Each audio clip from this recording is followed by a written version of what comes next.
is red. Voodoo is blue. Sugar is sweet. Revenge is sweeter. I'm passing sentence. Meet Sugar Hill, but a brand new face. My friends call me Sugar. The foxiest, Looking for anything special? sexiest, deadliest chick in town. The mob took Sugar's man away. And now she's gonna make them pay. I want them dead. With a voodoo priestess called Mama Matres. I know what you can do, the power you possess. How strong is your hate? And Baron Samdi, too. My particular special, a drink that I'm famous for. The zombie. This is my domain, a kingdom of the dead. And an army of undead behind her. Each death has had something to do with voodoo ritual. There's nothing that Sugar can't do. Use it. The mob has never seen anything like Sugar Hill and her zombie hitmen. Survive without God's or society's sanction. I will not be tortured. I will not be punished. I will not be guilty. The blood of our Lord Jesus Christ, which was shed for thee, to preserve thy body and soul for everlasting life. Drink this in remembrance that Christ's blood was shed for thee. And be thankful.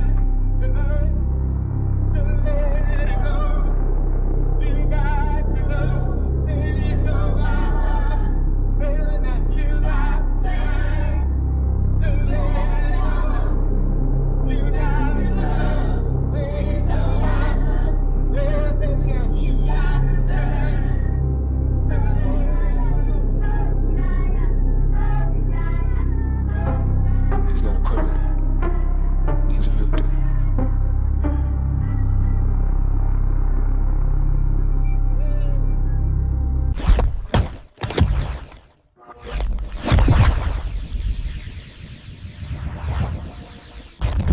The year is 1780.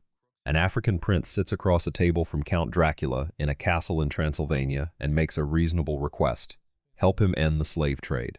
Dracula finds the request ridiculous. What happens next is not what either of them expected, and the curse that follows the prince across 2 centuries into the streets of 1970s Los Angeles is not simply a horror story. It is a reckoning. And the decade that received it was exactly the right decade to understand what that word meant. You already knew which film that was.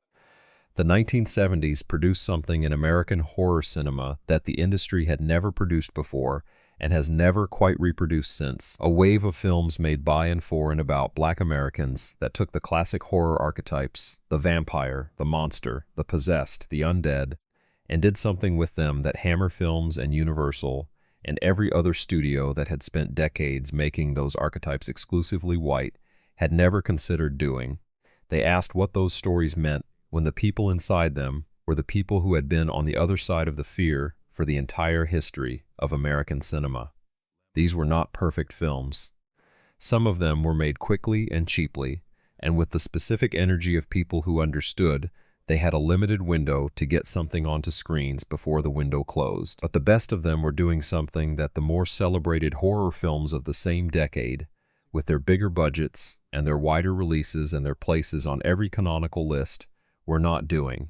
They were asking who the monster really was, and they were not being subtle about the answer. Tonight we are going into 7 of those films, 7 blaxploitation horror pictures from the 1970s that the mainstream critical establishment largely ignored on release, that the horror community has been slow to fully reckon with, and that deserve to be in the same conversation as every other horror film this decade produced, that we have already covered in this series. One of these films was withdrawn from distribution almost immediately after its premiere, because the studio that paid for it decided the director had made something too intelligent and too personal for the market they were trying to reach. That director was vindicated by history in a way that the studios that dismissed him were not.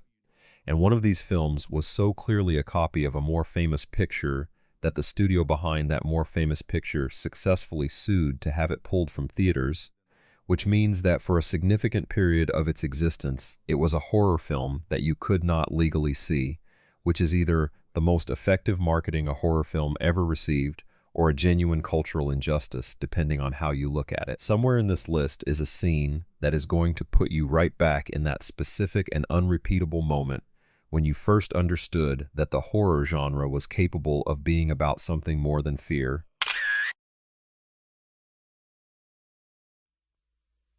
This was Abby. This was Abby. A woman loved and in love until that night when something evil came looking for a soul to possess.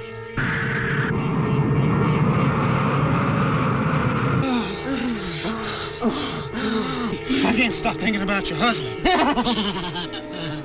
That creep, forget him. Was this Abby? Now the fun starts. Grab her! Hold her! Hear me, demon! Leave this woman's body! She is a minister's wife. She is warm and organized and beloved by her congregation, and she has just opened something in her husband's father's archaeological dig in Nigeria that was supposed to stay closed. Abby arrived in 1974, directed by William Girdler, the same filmmaker who would go on to give the decade The Manitou and Day of the Animals, and it is the film that Warner Brothers sued to have pulled from theaters because of its resemblance to The Exorcist, which is both the most accurate thing you can say about its origins and the least accurate thing you can say about what it actually does with those origins. Carol Speed plays Abby Williams with a ferocity and a commitment that the film around her does not always deserve, and that she provides anyway. A woman whose possession by the Yoruba deity Eshu transforms her from a pillar of her community into something that her community has no theological framework for containing, and the film's most interesting decision is that it does not reach for the Catholic exorcism ritual that its obvious predecessor established as the genre's default response. It reaches instead for something older and more specific, a confrontation between an African deity and the African-American religious tradition that has been living alongside and sometimes inside Christianity in Black American culture for centuries, and that confrontation gives the film a cultural specificity that The Exorcist, for all its power, was never going to provide. Girdler shoots the film with the same earnest conviction he brought to everything, and the result is a picture that is simultaneously deeply derivative and genuinely its own thing, a film that would not exist without Friedkin's film, and that does something with its borrowed premise that Friedkin's film never attempted. The 1970s were the decade when Black Americans were most visibly and most publicly reclaiming the cultural narratives that had been constructed around them, and Abby is part of that reclamation, a horror film that insists on the validity and the power of African spiritual tradition in a genre that had spent its entire history treating non-Western belief systems as either primitive or invisible. The moment that defines the film is Speed in full possession, and the specific quality of what she brings to it, which is not the pale green makeup and rotating head of her more famous predecessor, but something rawer and more physically committed, a performance that the camera has trouble containing, and that the film's modest production values actually serve, rather than undermine, because they remove the buffer between the performance and the audience. Abby was sued off screens by Warner Bros. Before it could complete its theatrical run, which means that a significant portion of the audience that would have connected most deeply with it never had the opportunity, and the film spent decades in legal and distribution limbo before finding its audience through home video and the specific channels that cult horror always travels. Girdler died 4 years after making it without ever knowing that the film would outlast the lawsuit that tried to bury it. What Abby leaves behind is a question the film asks in its very premise and never fully resolves. If the spiritual tradition that was brought to America in chains contains powers that the tradition that replaced it cannot account for, who exactly has the authority to perform the exorcism? Abby fought her possession with the tools of two traditions at once. The film that follows it moves from possession into something quieter and more architectural, into a house on a mountain that has been waiting for the right family to arrive, and that has considerably more patience than anyone who comes through its door.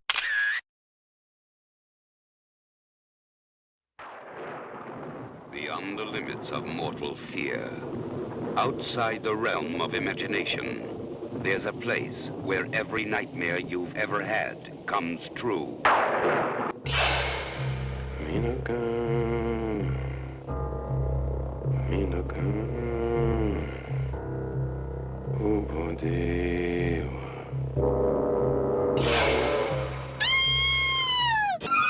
Beyond its doors, the unknown waits.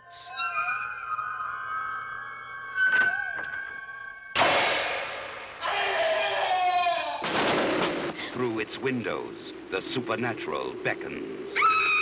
Evil stalks its hallways. Terror lives in every room.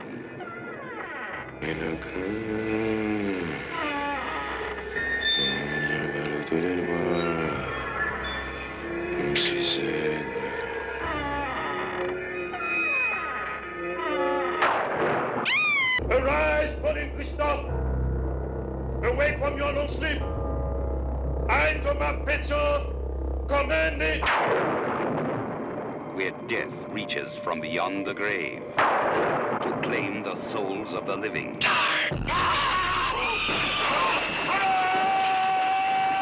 What is its secret? Who holds its power? When will it strike again? Victor French, Janie Michel, Jean Durand, Mike Evans, and Ella Wood. No one can escape the horror that lives in the house on Skull Mountain.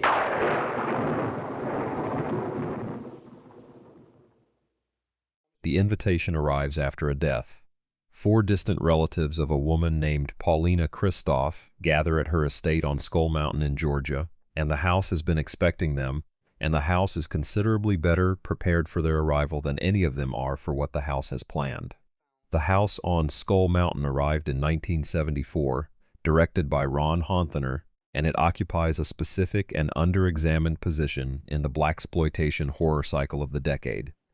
A haunted house picture that takes the Gothic architecture of the genre and populates it almost entirely with black characters in a way that shifts the moral weight of every convention the Gothic has historically relied upon. The 4 relatives who gather at the estate represent a cross-section of black American life in the early 1970s, a professor, a woman with deep roots in the community, a younger couple less connected to tradition, and a white anthropologist who is studying Paulina's voodoo heritage, and who functions in the film less as a protagonist than as a measuring instrument for the distance between cultures. Honthaner shoots the mountain estate with a genuine atmospheric unease that the film's modest budget does not entirely undermine, and the decision to ground the horror in voodoo tradition rather than in the European supernatural gives the picture a texture that the Hammer Gothic it superficially resembles never had. The mid-1970s were processing a specific cultural conversation about inheritance and tradition, about what black Americans had been given, and what had been taken and what remained in the practices and beliefs that had survived the Middle Passage and the plantation, and a century of systematic erasure, and the house on Skull Mountain takes that conversation and places it inside a genre framework that makes it visceral and immediate in a way that a more conventionally structured film about the same territory could not have achieved. The moment that defines the film is the gathering of the 4 relatives in Paulina's house for the reading of the will, and the specific quality of what each of them brings to that room, the way their different relationships to the tradition that Paulina represented are visible in how they occupy the space, and the understanding that arrives gradually and then all at once that the house has already made its own assessment of each of them. The house on Skull Mountain was barely distributed outside the regional circuit and has never received a serious reappraisal, which is the fate of films that are doing something more interesting than the category they get assigned to, and that lack the institutional support to demand a different reception. What it leaves behind is the question that every Gothic horror film is ultimately asking, but that this one asks with a specificity that the European Gothic tradition was never positioned to provide. When the house that contains the horror is also the house that contains the heritage. And when the horror and the heritage are the same thing, what exactly are you afraid of losing? The house on Skull Mountain built its horror inside a tradition and a legacy, and the specific weight of what gets passed down whether the inheritors want it or not. The film that follows it strips the inheritance away entirely and replaces it with something more immediate and more personal. A man who has been given a gift by his own science and who is discovering, one transformation at a time, exactly what that gift is going to cost him and everyone around him. No, you can't try that serum on a human. A monster he could not control had taken over his very soul. A screaming demon rages inside, turning him into Mr. Hyde. This is no nightmare, Doctor. You're real. Super strong, supernatural, and super bad. That's a cross between the abominable snowman and Willie the werewolf. Indestructible. Nothing can stop him. Not bombs, bullets, or bulldozers. No man alive can take that dive. But he's on his feet when he hits the street. His victim thinks she's tricked him, but she hasn't a prayer when he leaps through the air. Shot full of lead and he still ain't dead. In a moment, you look like me. Don't give him no sass or he'll kick your ass. Jump out, Jack, for your skull is cracked. The barflies are trying, but their bodies keep flying. The dude stood tall till his butt hit the wall. When the boys go rushing, Mr. Hyde starts crushing. The crowd is hushing as the blood comes gushing. Just stand there like a bunch of dumb asses. Get him! There's a heel behind the wheel when Hyde takes his ride. No man can survive when he shifts into drive. It ain't no jive trying to stay alive. Silky won't revive from his final nosedive. Brother man, this situation is rapidly becoming insalubrious, meaning we're about to stomp a mud hole in your ass. From the first verse to the last blast, it's Dr. Black and Mr. Hyde, starring Bernie Casey, Rosalind Cash, Stu Gillum, directed by William Blackula Crane. Dr. Black and Mr. Hyde. He is a good man. That is the first thing the film establishes and the last thing it lets you forget. The monster he becomes is white. The film does not explain this as a side effect, it presents it as the point. Dr. Black, Mr. Hyde arrived in 1976, directed by William Crane, who had directed Blackula 4 years earlier, and it is the film that the critical literature on blaxploitation horror consistently identifies as the most politically and metaphorically sophisticated entry in the entire cycle, which is a judgment that the film earns not through subtlety but through the specific and completely unambiguous directness of its central conceit. Dr. Henry Pride is a black physician working in the Watts neighborhood of Los Angeles, a man of genuine humanity and dedication who has spent his career serving a community that the medical establishment around him has been systematically underserving. His experimental serum, intended to regenerate damaged liver cells in patients dying of cirrhosis, transforms him when injected into something that is physically and morally his opposite, larger, paler, violent, and contemptuous of everything he values in his human form. William Crane and his screenwriter understood something about the Jekyll and Hyde formula that had been embedded in the original Stevenson novella, but that the century of adaptations had been careful to keep implicit, that the civilized surface and the destructive interior are not equally weighted, that the story is always about which one the culture decides is the real self, and that for a black man in 1970s America, the specific horror of that question had dimensions that no previous version of the story had been equipped to address. The film connects directly to the cultural moment of its production, the post-civil rights decade in which black Americans were navigating the specific and exhausting performance of professional acceptability, while the systems around them remained structurally unchanged. And Dr. Pride's transformation is not simply a horror set piece, but a precise and furious metaphor for what that navigation costs. The scene that the film refuses to let you look away from is not the transformation itself, but the moment before it. Pride in his laboratory, understanding what is happening and being unable to stop it, and the expression on Bernie Casey's face in that moment which contains within it the full weight of a man watching himself become the thing he has spent his life working against. Dr. Black, Mr. Hyde closed the Blaxploitation horror cycle with the entry that most clearly articulated what the entire cycle had been trying to say since Blackula opened it 4 years earlier. It was barely seen, barely reviewed, and filed away in the category of exploitation cinema, without any serious engagement with the racial argument it was making explicitly and without apology. What it leaves behind is the question that the original Stevenson novella was always gesturing toward, but that this version asks directly: if the monster is what the culture decides the monster looks like, and if that decision has always been made by the same people, what does the transformation look like from inside the body it happens to? Dr. Pride became the monster his culture had already decided he was. The film that follows it takes a completely different angle, following a young man who is not transforming into something but being taken over by someone, the angry and unfinished spirit of a man murdered 40 years earlier, who has found a vessel and has a very specific list of people he has not forgotten.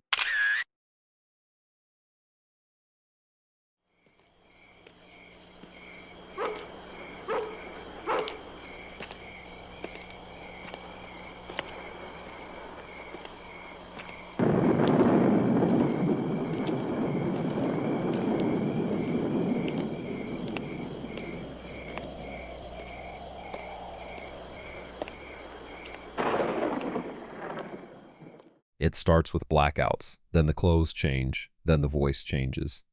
And then Ike realizes that the thing using his body has been dead since 1942 and has been waiting since 1942 for exactly this opportunity and has no intention of being finished with it quickly.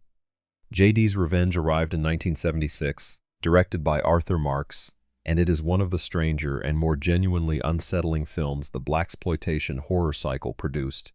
A possession picture that takes the basic architecture of The Exorcist and rebuilds it from the inside with a story that has nothing to do with demonic evil and everything to do with unfinished racial justice and the specific fury of a man who was murdered and denied the accounting he was owed. Ike is a New Orleans law student, clean-cut and upwardly mobile, who witnesses a hypnotism act at a club and becomes the involuntary vessel for J.D. Walker, a 1940s gangster killed by his own brother-in-law in a slaughterhouse argument over a woman. Glenn Turman plays Ike with a controlled intensity that the role demands and that the film uses well.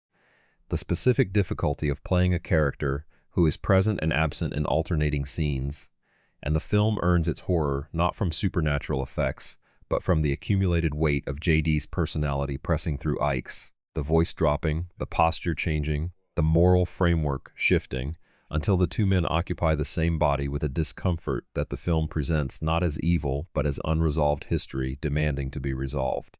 The mid-1970s were saturated with a specific cultural conversation about justice deferred and justice denied, and J.D.'s Revenge takes that conversation and makes it literal, a dead man who will not rest because the people who killed him were never held accountable, and who has found the one person with the access and the proximity to change that. The moment that defines the film is a quiet one, Ike in a bathroom mirror, watching his own face shift, and the specific quality of the watching, which is not horror exactly, but the particular suspended attention of a man who is trying to understand the rules of something that arrived without a manual, and that he is going to have to navigate with no preparation and no assistance from anyone who has been here before. J.D.'s Revenge was dismissed as a routine Exorcist variant and filed away accordingly, which is the critical response that tends to activate when a film is using a borrowed framework to do something the framework was not originally designed to carry. The film's understanding of possession as a vehicle for historical reckoning rather than supernatural evil gives it a specificity that the films it superficially resembles do not have and cannot acquire. What it leaves behind is a question that the film's resolution does not fully answer.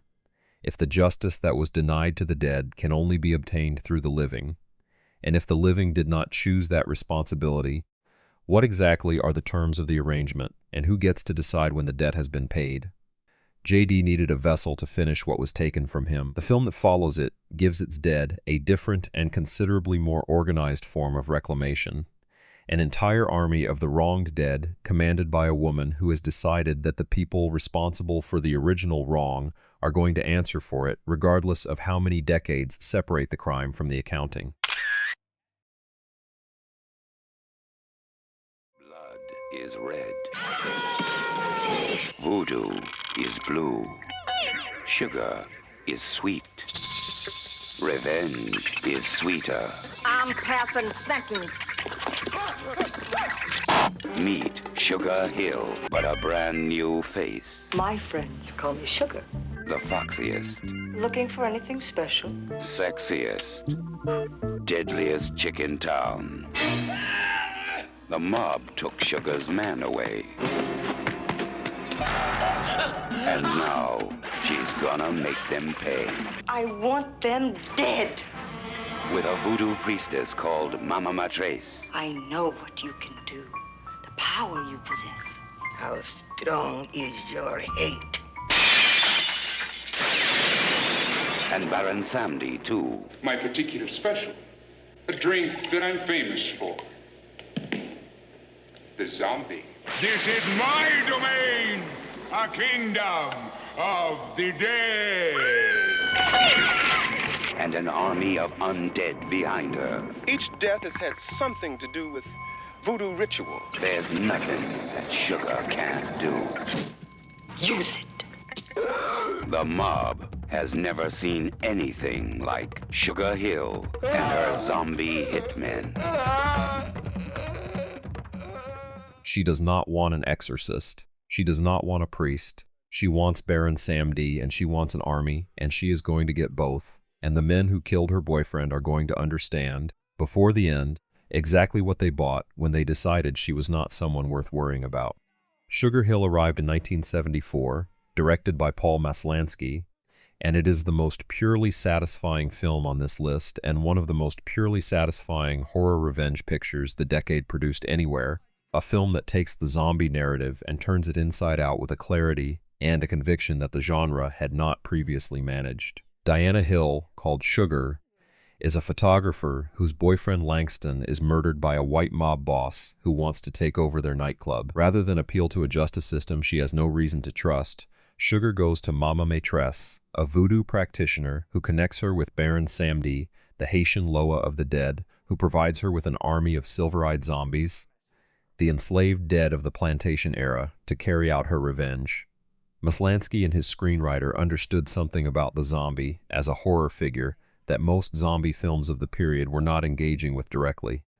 That the zombie's origin is specifically in slavery, in the terror of a body that works without volition, that the Haitian zombie tradition is inseparable from the history of forced labor and bodily dispossession, and that an army of plantation-era slaves rising to serve a black woman's justice is not simply a horror premise, but a reversal of the founding horror of American history. The film connects to the mid-1970s cultural moment of Black power and Black pride, with a directness and a pleasure that the more serious Blaxploitation horror films of the cycle approached more carefully, and that directness is a large part of what makes it the most rewatchable entry in the entire genre. The scene that the film takes obvious and completely earned pleasure in is Sugar directing her zombie army through the takedown of each man on her list, and the specific quality of Marky Bay's performance, which is not rage exactly and not triumph exactly, but the specific focused satisfaction of a woman who made a plan and is watching it work exactly as designed. Sugar Hill was a modest commercial success and a genuine cult classic that has been rediscovered by successive generations of horror audiences, each one finding in it the same direct and uncomplicated pleasure of watching a horror film that knows exactly whose side it is on and never wavers. It has never been remade, which is the correct outcome, because the film's power is inseparable from its specific cultural moment and the specific pleasure that moment made possible. What Sugar Hill leaves behind is not a question but a statement, the one that Baron Samedi makes when he agrees to the arrangement, that some debts are old enough and large enough that the normal rules about what the dead are allowed to do about them no longer apply. Sugar Hill gave her dead an army and a purpose, and the clarity of a wrong that everyone in the room agreed needed to be righted. The film that follows it is operating in completely different territory, less interested in justice than in the specific and devastating experience of addiction and transformation, and the way that hunger, once awakened, reorganizes everything else around itself.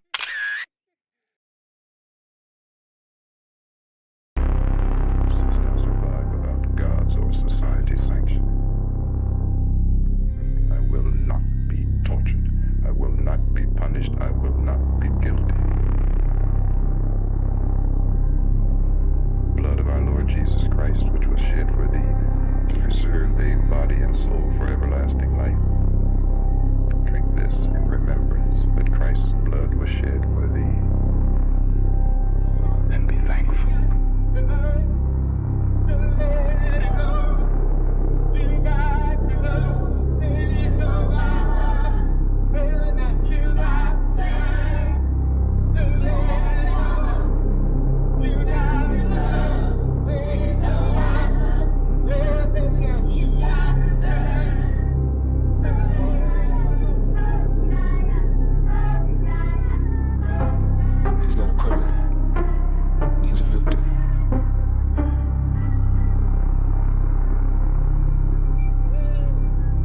This is not a vampire film, or it is a vampire film the way that a requiem is a piece of music, technically accurate and completely insufficient as a description of what the experience of it actually does to you.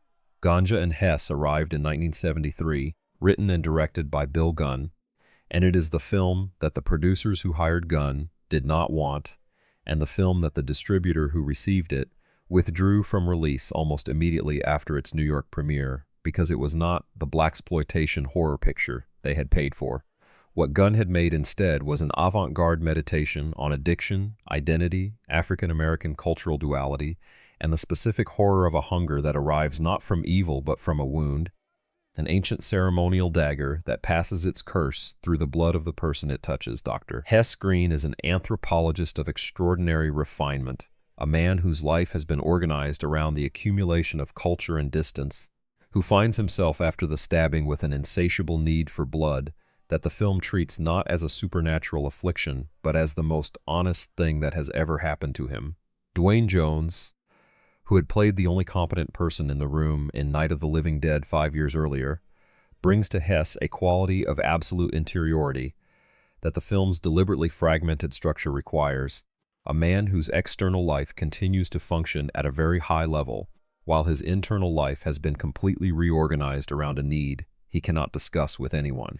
Marlene Clark plays Ganja, the assistant's wife who arrives looking for her missing husband and stays for reasons that the film takes its time revealing, with a specific and completely unsentimentalized intelligence that makes her the most fully realized character in the Blaxploitation horror cycle, and one of the most fully realized characters in the decade's entire horror catalog. Gunn shot the film with a visual sensibility drawn more from the European art cinema of Bergman and Resnais than from the genre films it was marketed alongside, and the result is a picture that exists in a category of its own, simultaneously a horror film and an art house film and a film about Black American identity and a film about addiction and a film about the relationship between African spiritual tradition and the Christianity that was imposed over it, none of these things exclusively and all of them simultaneously. The moment that defines the film is not one of its horror sequences. It is Hess alone in his extraordinary house, with his extraordinary collection, and his completely unresolvable hunger, and the specific quality of Duane Jones's stillness in that scene which contains within it the full portrait of a man who has everything that his culture defined as success, and who has discovered that none of it addresses the thing that is most true about him. Ganja and Hess was withdrawn by its distributor, recut without Gunn's involvement into a shorter and more conventionally structured film retitled Blood Couple, and spent decades in fragmentary and degraded form before its restoration and reappraisal placed it where it belongs, among the essential American films of the 1970s, horror or otherwise. Spike Lee, one of its longtime champions, made an official remake in 2014 titled Da Sweet Blood of Jesus that honored its ambition and confirmed its influence. What Ganja and Hess leaves behind is not a mythology or a franchise, but a question that the film poses in its very structure and that its ending answers in the most unexpected way available to it. If the hunger that defines you arrived through a wound you did not choose, and if the tradition that might heal it is the one you were taught to regard as primitive, what exactly does it cost you to go back? Ganja and Hess transformed its hunger into something that film criticism spent decades trying to categorize and never quite managed.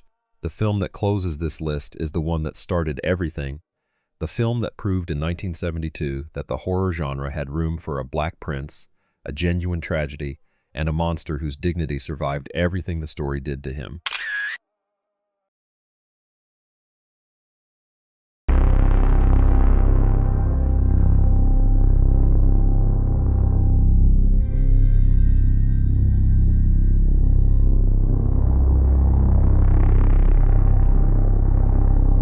Get ready to throw these things. Now!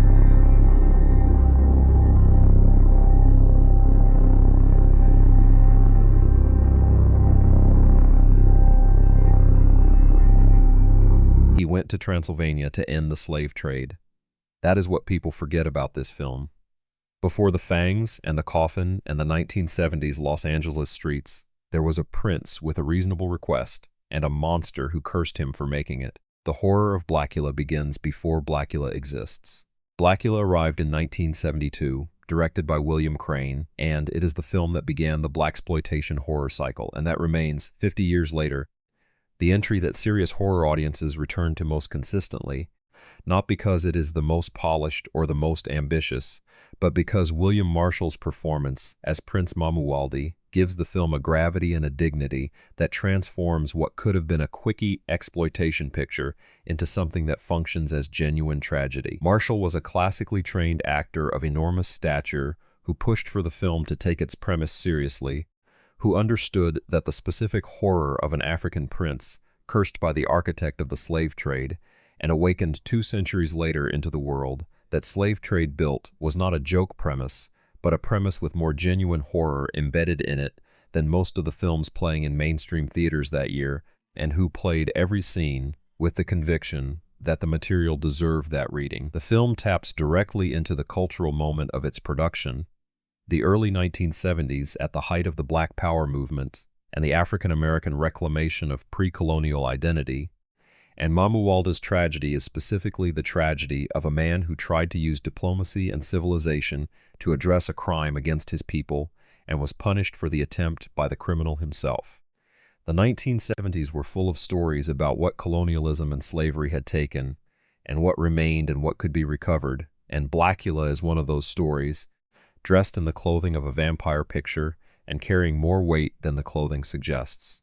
The moment that defines the film is not any of its horror sequences. It is Mamuwalde in the 1970s, moving through a world that is the direct consequence of the meeting he had in 1780, surrounded by the descendants of people whose suffering he tried to prevent, and the specific quality of Marshall's performance in those scenes which contains within it the full weight of a man processing 2 centuries of history in real time, while trying to locate the one person who might make any of it bearable. Blackula spawned a sequel, Scream, Blackula Scream, released the following year with Pam Grier. That is, by most accounts, the better constructed film, but that lacks the specific weight of the original, because the original's weight was entirely a function of Marshall's first encounter with the world his curse had deposited him into, an encounter that a sequel by definition cannot replicate. The film has never been properly remade, which is partly a function of the difficulty of finding a performer with Marshall's specific combination of classical training and physical presence, and partly a function of the industry's continued discomfort with the political argument the film is making at its center. What Blackula leaves behind is not a mythology, though it created one, and not a franchise, though it launched one. It leaves behind William Marshall in a coffin for 200 years, and William Marshall walking out of it into 1972 Los Angeles, and the specific expression on his face as he takes in the world around him, understanding in that moment everything the 2 centuries contained, and the question that expression deposits in the viewer and does not retrieve. If the man who tried to stop it was punished by becoming part of it, and if the world he woke up in is the world that punishment built, what exactly is the correct response to that, and does the genre of horror have a category for it? 7 films, 7 different ways that the 1970s horror genre discovered what it had been missing and what it was capable of when it stopped making the same assumptions about who the monsters were and who the victims were and who got to tell the story. None of these pictures were really about what they appeared to be about on the surface. Abby was not about possession. The house on Skull Mountain was not about a haunted estate or a disputed inheritance. Dr. Black, Mr. Hyde was not about a serum or a transformation. JD's Revenge was not about a murdered gangster or a law student losing control of his own body. Sugar Hill was not about zombies or voodoo or a mob boss who made the wrong enemy. Ganja and Hess was not about vampirism or blood addiction or an ancient ceremonial dagger, and Blackula was not about a vampire. They were all about the same thing, the thing that the Blaxploitation horror cycle understood with a clarity and a fury that the mainstream horror films of the same decade were not positioned to address. That the horror genre had been telling stories about fear for the entire history of American cinema without ever seriously engaging with the fear that had organized American history from its beginning. The fear that the people who had been wronged were going to come back and demand an accounting, and that the accounting was going to be proportional. These were films made by and for people who had spent their entire lives inside a cultural framework that had cast them as the thing to be afraid of rather than the person doing the fearing, and who took that framework and turned it inside out with the specific tools the horror genre provided. They made possession films and vampire films and zombie films and haunted house films and transformation films because those formats gave them access to audiences, and because those formats, properly handled, gave them permission to say things directly that the social realism of the same period was having to say around the edges of. The Blaxploitation horror film at its best is not exploitation. It is the genre at its most politically honest, asking the questions that the genre had been avoiding for 50 years and refusing to accept the comfortable answers. So here is what I need from you. Which one of these stayed? Not the one with the most famous title or the most recognizable premise. The one that found something specific and left it there. Drop it in the comments and tell me where you first saw it and what it made you understand that you had not understood before. Because I suspect that for many of you, the answer to that last question is going to surprise you. If this list found something you had been carrying without knowing it, hit like. It takes 1 second and it tells me that this kind of content is worth continuing. Subscribe if you want to be here for what comes next, because the next video is going somewhere that this one only pointed toward. The conspiracy and science fiction horror films of the 1970s that looked at the world their decade was building and understood that the most frightening thing about the future was not that it was going to be strange, but that it was going to be exactly what the present deserved. Those films are coming, and some of them are going to feel considerably more familiar than you were expecting. Subscribe for the next nightmare.